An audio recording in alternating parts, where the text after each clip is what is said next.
Supreme court में गर्मियों की छुट्टी के बावजूद आज से ट्रिपल तलाक पर ऐतिहासिक सुनवाई शुरू हो रही है।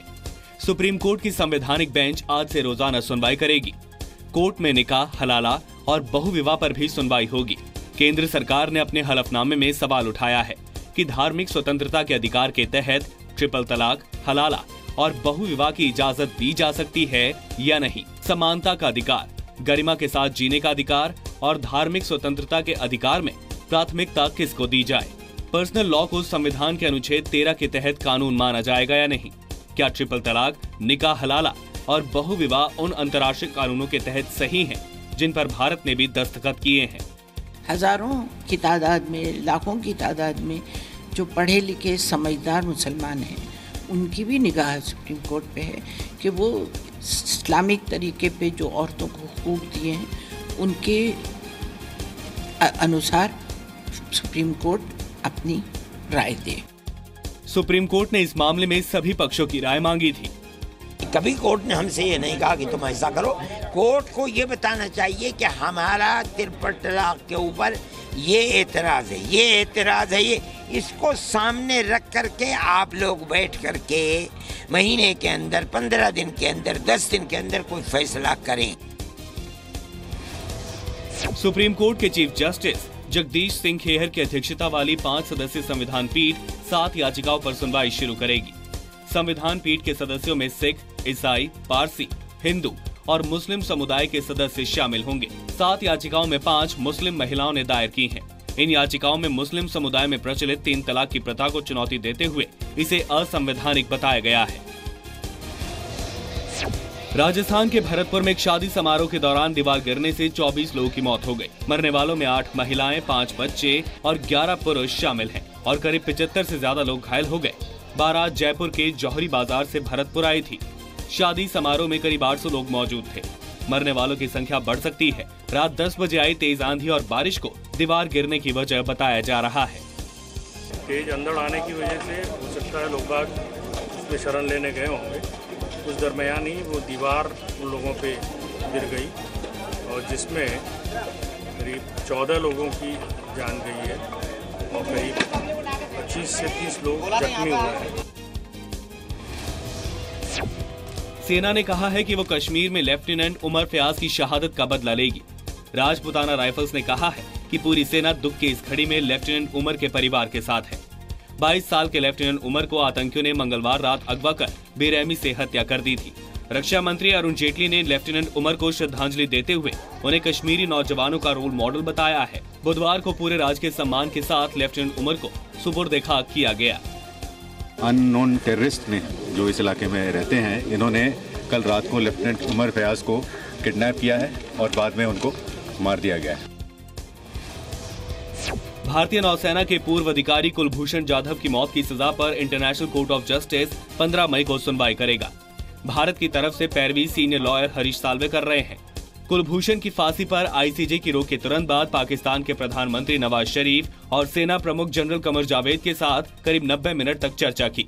पाकिस्तान आर्मी ने कहा है कि सही वक्त पर इंटरनेशनल कोर्ट ऑफ जस्टिस में वो अपना जवाब देगी। That is very regrettable.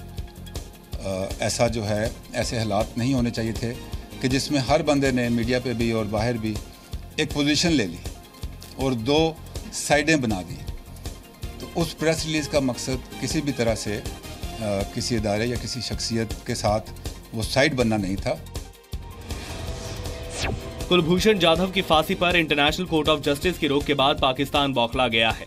Pakistan के रक्षा मंत्री ख्वाजा आसिफ ने भारत की कोशिश को दूसरे अहम मुद्दों से ध्यान भटकाने की कोशिश बताया है। इस बीच विदेश मंत्रालय के प्रवक्ता गोपाल बागले के मुताबिक कुलभूषण जाधव की जिंदगी को खतरे में देखते हुए भारत सरकार ने इंटरनेशनल कोर्ट ऑफ जस्टिस में मामले को उठाने का फैसला किया। We have been informed by the International Court of Justice of the action that they have already initiated in this regard. Whether somebody in another country is saying something in this regard or not saying something in this regard, it's not for me to comment. आज केजरीवाल सरकार के पूर्व मंत्री और आम आदमी party के निलंबित विधायक कपिल मिश्रा के अनशन का दूसरा दिन है। कपिल मिश्रा आम आदमी पार्टी के 5 नेताओं की विदेश यात्रा की जानकारी सार्वजनिक करने की मांग को लेकर अनशन कर रहे हैं। अनशन पर बैठे कपिल मिश्रा पर बुधवार को कथित आम आदमी पार्टी कार्यकर्ता अंकित भारद्वाज ने हमला किया। हालांकि आम आदमी पार्टी का कहना है कि अंकित भारद्वाज आम आदमी पार्टी का नहीं, बीजेपी का कार्यकर्ता है।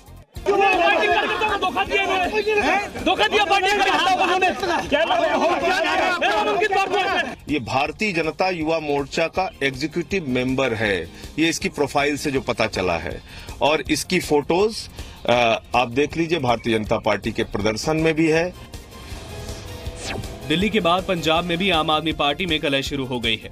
संयोजक पद से हटाए गए गुरप्रीत सिंह घुग्गी ने पार्टी छोड़ने का ऐलान कर दिया। अरविंद केजरीवाल ने 2 दिन पहले घुग्गी को हटाकर भगवंत मान को पंजाब का पार्टी संयोजक बनाया था।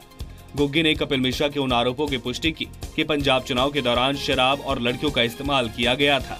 शिकायतें आती रही हैं और मेरी जिम्मेदारी थी कि मैं उसको नेशनल लीडरशिप के पास पहुंचाऊं। अफसोस है कि कोई एक भी एक्शन नहीं लिया गया, कोई कार्रवाई नहीं की गई। यूपी के पूर्व मुख्यमंत्री और समाजवादी पार्टी अध्यक्ष अखिलेश यादव के एक बयान पर विवाद हो गया है।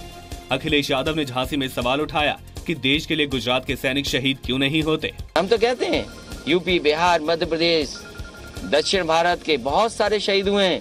बताओ गुजरात का कोई एक भी जवान शहीद हुआ हो तो बताओ। बीजेपी ने अखिलेश के बयान को हार की हताशा बताया है, जबकि कांग्रेस ने विवादित बयान पर अखिलेश का बचाव किया है।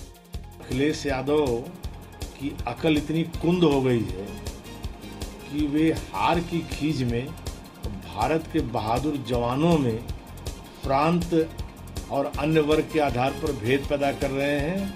ये बहुत ही निंदनीय टिप्पणी है। अखिलेश जी की भावना को समझेगा, और भावना है कि आए दिन वीर गति प्राप्त होते जवान, उनके लिए हमारी सरकार क्या कर रही है, और उन लोगों से, उन ताकतों से, उन उग्रवादी संगठनों से जो देश की संप्रभुता को चुनौती दे रहे हैं, उनके खिलाफ निर्णायक कदम कब भाजपा सरकार उठाएगी।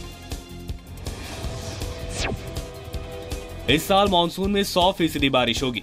मौसम विभाग ने बुधवार को बताया कि इस बार 100% मानसूनी बारिश होगी, जो पहले बताए गए अनुमान 96% से अधिक है। इस साल अल नीनो के असर की वजह से मानसून कमजोर माना जा रहा था, लेकिन अब इसके असर का डर बेहद कम है। ऐसे में दक्षिण पश्चिम मानसून में बढ़ोतरी हो सकती है। हालांकि पूरी तरह स्थिति जून में ही साफ होगी। पिछले साल मौसम विभाग ने शुरुआती पूर्वानुमान में सामान्य से अधिक बारिश की बात कही थी, जबकि बारिश सामान्य हुई थी।